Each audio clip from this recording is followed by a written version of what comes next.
Billy Bob, Space Trucker, Chapita Dix Hewitt. OC, still more Dix. Really lazy French people. Got a dozy of an intro today. Exposition. Chapita Dix Hewitt.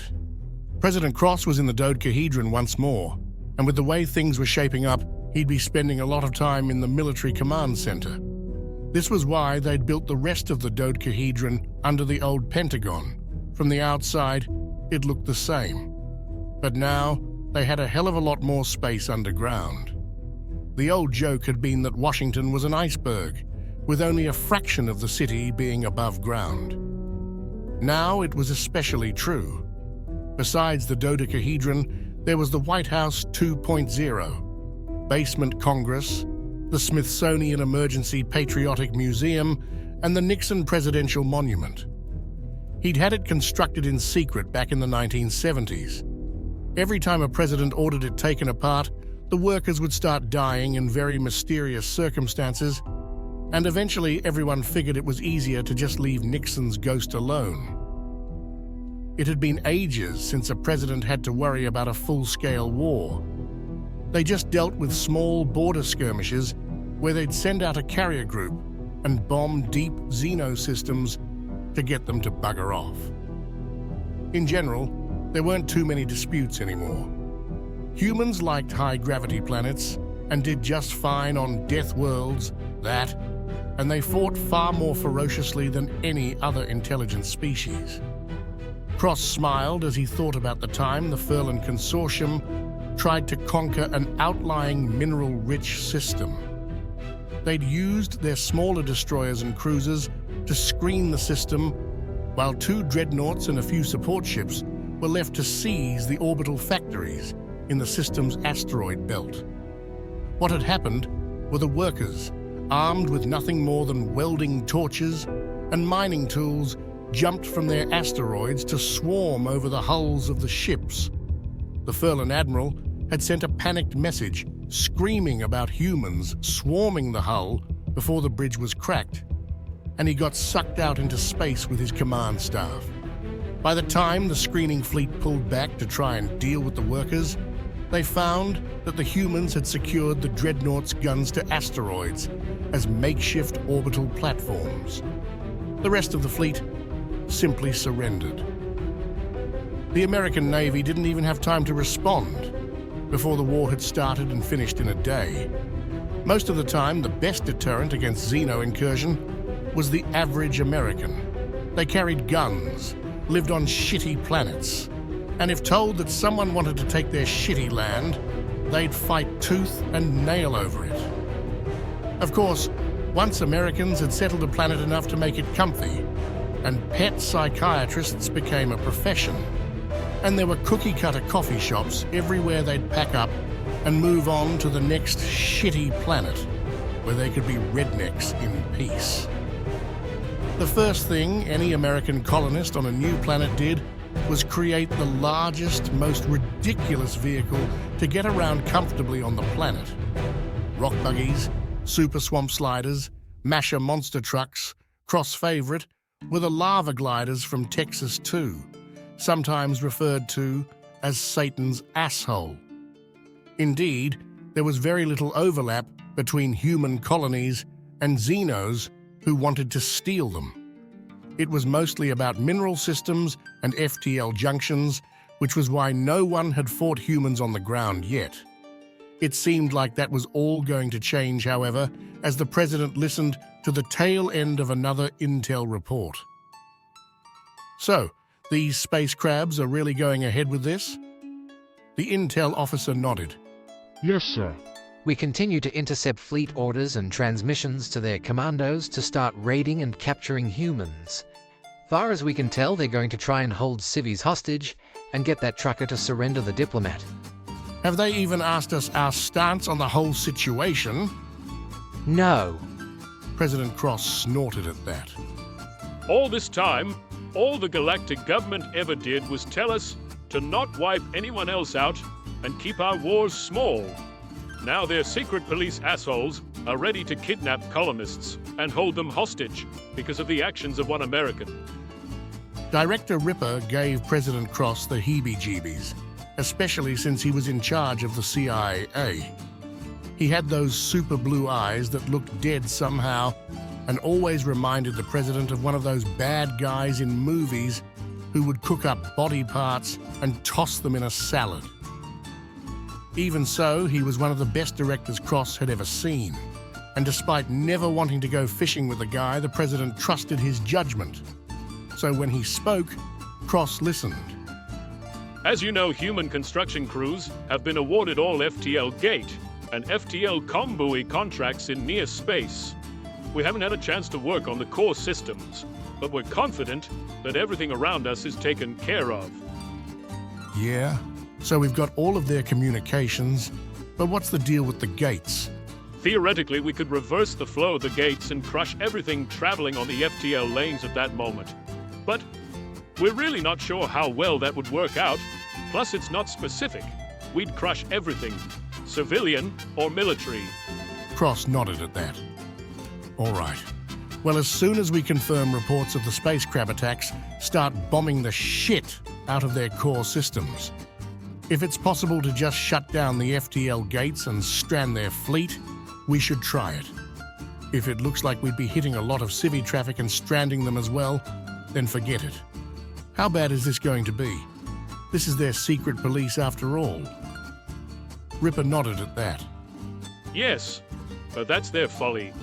They're used to small commando raids against pirates and specific threats. They haven't engaged in wholesale war since their conflict with our new allies. Yeah, speaking of that, weren't they waiting to hear about the success of their diplomat and our space trucker? For the ceremony, yes. But they're forging ahead with the actual mechanics of our new alliance. What are we looking at for blowback? Total war with the rest of the galaxy. The room got quiet as the assembled officers, congresspeople, experts, and of course Governor Dundee stared at the CIA director. It's against the treaty they were forced to sign at the end of the war I mentioned. Forming an alliance with them basically restarts it. And they're not nearly as strong now as they were when that war started. The few allies, they had abandoned them during the fighting, and while they still have a formidable intel service and commandos, they've got virtually no ground troops or navy. Cross rubbed his chin. Will the rest of the galaxy attack the UHG too? That's unclear at this point. We're very explicitly stating this as an alliance between America and the Libertonians, not the UHG. But the space crabs are targeting their colonies already. Yeah, but all American colonies are unofficial. That's the point. We give the UHG the good planets and let them do things by the book. We take the shitholes so no one bothers us, until we've fixed them up enough for the UHG to move in, that is. The space crabs likely don't know we've got people out there. They're just attacking what they know is human. He sighed and shook his head. Try and make it extra clear this is Americans, not normal humans. See if we can spare the rest. Otherwise, mobilize everything. Call up all our reserves. America is going to war. The rest of the room was nodding in agreement. They'd be ready for the official declaration. Sir, one of the admirals spoke up, we've got a carrier group poised to hit the crabs at home. It's tradition for the president to name the first strike operation. President Cross smiled. There was only one option. We're going to call it Operation Billy Bob Space Trucker. Emily groaned as she sat on the crate Billy Bob had set up for her next to the ship. The weight of this planet was intense for her, even though she knew it wasn't even normal for Billy Bob.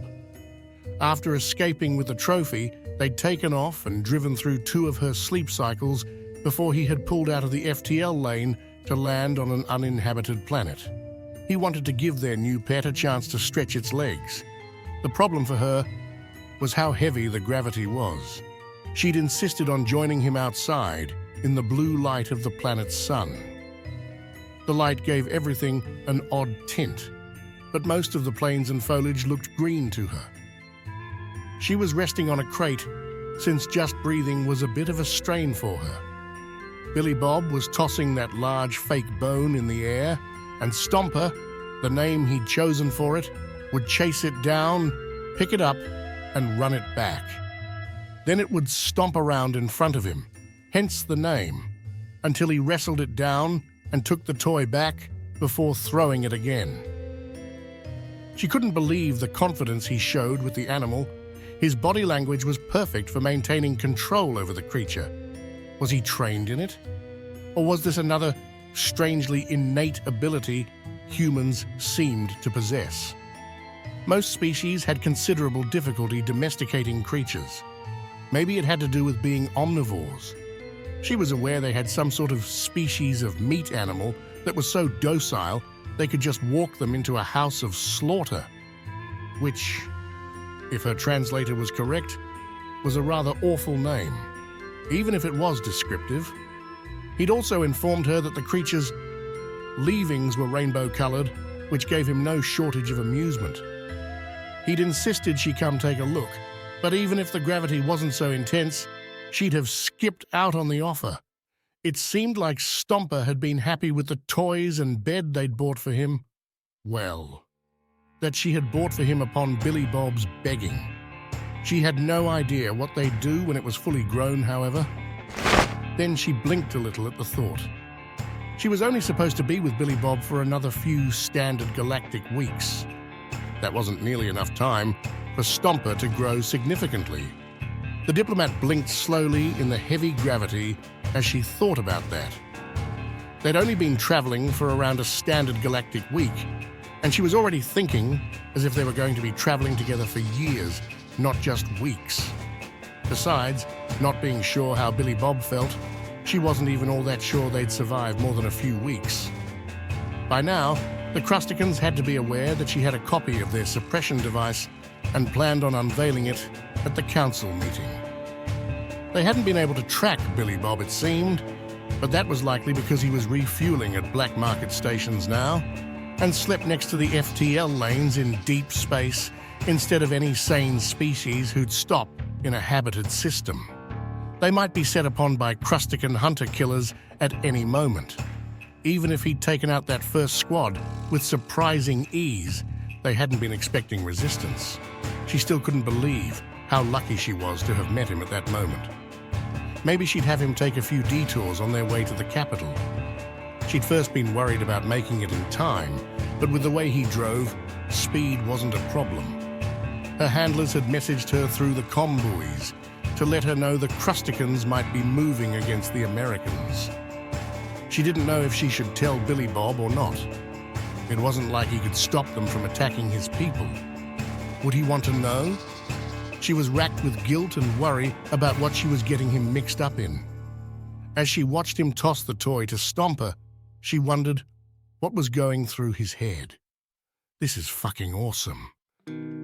It's a six-legged space fox that's going to become as big as a horse, that he could ride.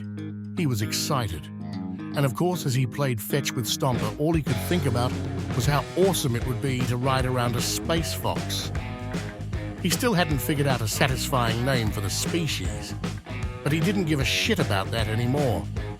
He would grab Stomper's tail and wag it around, and then Stomper would stomp around with his tongue hanging out, head in the air. The thing even purred.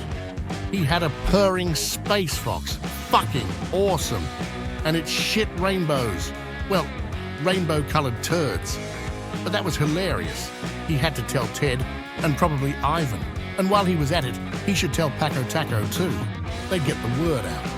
The only problem was he was the only trucker this far into xenospace. He had the deepest 99 of all.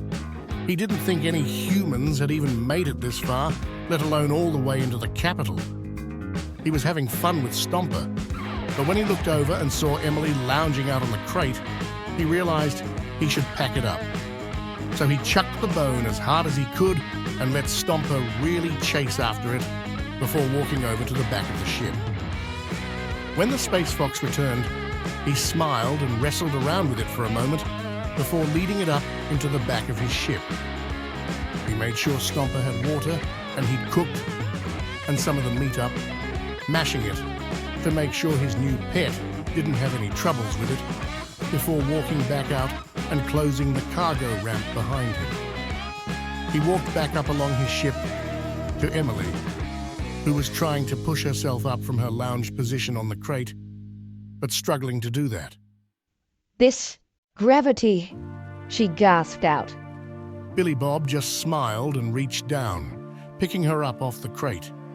She was heavier than when they'd tangoed, but he could manage it just fine. He had to be careful to cradle her under her knees and along her upper back, so he didn't put too much pressure on her wings. He didn't mind. After all, she was being a good sport about letting him play with Stomper. Once he was back through the airlock and the gravity returned to standard for her, she didn't leave his hold just yet. I'm still kind of sore. Mind setting me on the bed? She asked, and he shrugged, obviously not minding carrying her a little further. She looked up at him, a flood of various emotions washing over her before she leaned up, nuzzling her pointed beak like muzzle under his beard and giving a nip. What she couldn't see due to his beard was the vein just beneath it. His eyes went wide and she frowned as she tasted something awfully metallic before red began to pour down his throat. She leaned back in his arms before he gasped, dropping her as he collapsed to his knees, clutching his throat as red began to seep from his fingers. She gasped out, wide-eyed as she jumped up. Oh, shit. Oh, merciful deity. What did I do? Billy Bob. He just gurgled a little as he clutched the hole, and she ran around in a panic. What did I do? How do I fix it? Mittens was sitting up on the bed, looking between them as the cat wondered what the commotion was about. She remembered the biogel and quickly yanked open the cupboard he'd put the bottles in. She frantically ran back, kneeling next to him while unfastening the top. She was so nervous, the purple gel spilled out a bit onto his side as she poured more out, rubbing it on and around the hand he had clutching his throat. Then she poured out more into the cap, which she shoved to his mouth. He opened his lips a bit to try and force the liquid down before his breathing began to return to normal. She sat next to him, looking worried and nervous, until he slowly pulled his hand from his throat. His hand had quite a bit of red along it, as did his throat and the top of his shirt. He gasped a little and stayed on his knees for a moment as Emily stared at him, wide-eyed. Then he looked over at her. What the fuck? I'm sorry. I'm super really sorry. I didn't mean for that to happen. I had no idea it would. You always seem so tough. It's...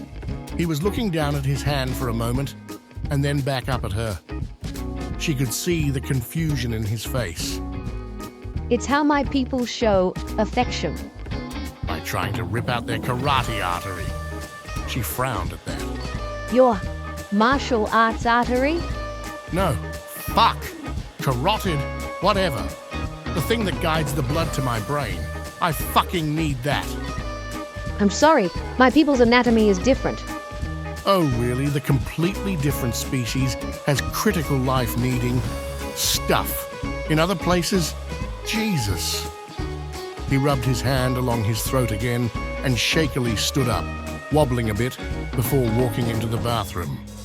She sat on the floor still, trying to calm down still and remembering to reseal the biogel bottle. She heard him scrubbing his hands with some sort of cleaner. The hell was that about, Emily? I take it from your reaction you weren't actually trying to kill me? No, I'm really sorry. It was just... You were carrying me. And I felt comfortable. And I just felt...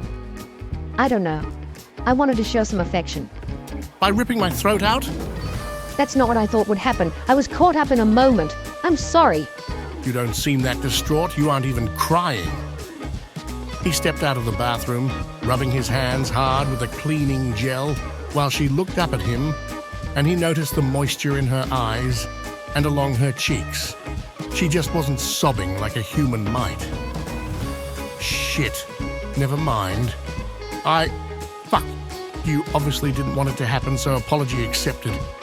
It's just stressful trying to hold my blood in so I don't fucking die.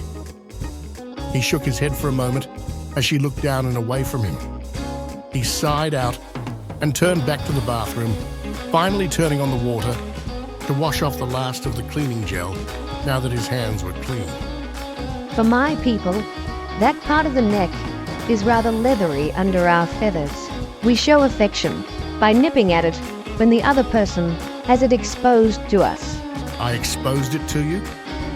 Well, you were carrying me in your arms, and I didn't think it through. I'm really sorry, Billy Bob. We had that dance, and... She got quiet as he dried his hands off. Looking over at her for a minute, he didn't seem to know what to do. So he didn't say anything. He walked back out of the ship, picking up the crate he'd set out for her earlier and stowing it away in the cargo bay, giving Stomper another pet as he walked through. Then he opened the door to his cabin. She had put the biogel away and was sitting in the co-pilot's chair, seeming closed in, trying to take up very little space. He still wasn't totally sure what to say, so he climbed into the pilot's chair, starting up his Longhorn to let it warm up before takeoff. They were quiet as he took them back up into space, heading to the nearest FTL lane to get going again. He finally broke the silence. So, that's affection, huh? Billy Bob, Hey, it's okay. I survived. It was just a little cut. I probably overreacted. It was just unexpected. I'm really sorry. I got that. It was just a mistake. A little misunderstanding between two different species. It's okay. Since I didn't actually die. She still looked a little worried and obviously regretful she'd hurt him like that. For his own part, he wasn't sure what sort of affection she was talking about. Like, affection? He saved that question though, not sure he was ready to tackle it. So, you liked that dance, huh? The tango? I didn't think about it too much. I was focused on winning. Were you? It just seemed so intimate. I thought, well, She trailed off. maybe you could teach me how to dance sometime? Yeah, that's no problem. I'll need you to get some practice if we hope to really win next time. Your form is a bit sloppy and you stare at your feet way too much. You need to be more aware of your body. She stared at him as he glanced over. Hey, it's the truth. I meant dancing for fun. Fun? Listen, Emily, let me tell you what my dad told me just before my first Little League baseball game. It's not about trying your hardest. What matters is if you win. Your father did not tell you that. I'm not kidding. After we lost the game, over which I had no real control, because I was like, young, we stood out in the parking lot and he pointed to the other kids getting into vehicles with their family. He told me, all these other kids are going to get pizza with their families to either lessen the sting of defeat or make victory all the more sweet. And you know where we're going, Billy Bob? And I asked if we were going to get pizza. And he said no. We're going home and eating what your mother feels like making with as little prep as possible. And that's just what we did. Emily was staring at Billy Bob, open-mouthed with shock. That was your father? Billy Bob nodded. So you know what happened at the next Little League game? I told my team if we lost, I was going to start kicking them in the balls. Even if they had cups on to protect it, it still hurts. And you know what? We won. And my dad told me he was extremely proud of me. So, I kind of have a thing about winning. If I can't win by the rules of the game everyone else is playing, I have to change the rules and win my own game. But you have fun constantly. You're the most insane, fun-loving creature I've ever met. Yeah, because that's the game I play most of the time. That's part of why I became a space trucker. The only real rules I had to follow were delivering shit to the right place at the right time. I kick ass at that, which leaves me free to just have fun doing whatever the fuck I want. But when I'm dancing, that's a competition, and I gotta win. So, if you want me to teach you to dance, I can. And I'll try not to get into my competitive mindset. But, no promises. She thought it over for a moment. All right. I'll take whatever teaching you're willing to give. But no more neck biting. No more neck biting. I said I was sorry. I know, and I'm okay. So long as we're clear. Don't try to kill me again. He smiled as she began to realize this was just his behavior. Well, not by biting your neck. Your blood tastes awful. Oh, does it? Well, that's good to know. In case we're ever in a fight, I'll try to bleed into your mouth. I'm sure that's a good strategy. She giggled a little, finally starting to relax a bit now that she realized Billy Bob was really okay. Yeah. Try that on a flying predator. I'm sure you'll do well. Yeah, I'm not too worried about that. Bird brain. Bird brain? What's that supposed to mean? Nothing. Let's get some music going. He turned his music back on as they shifted into the FTL lane, flying on towards the capital. And so ends another chapter in the adventures of Billy Bob Space Trucker.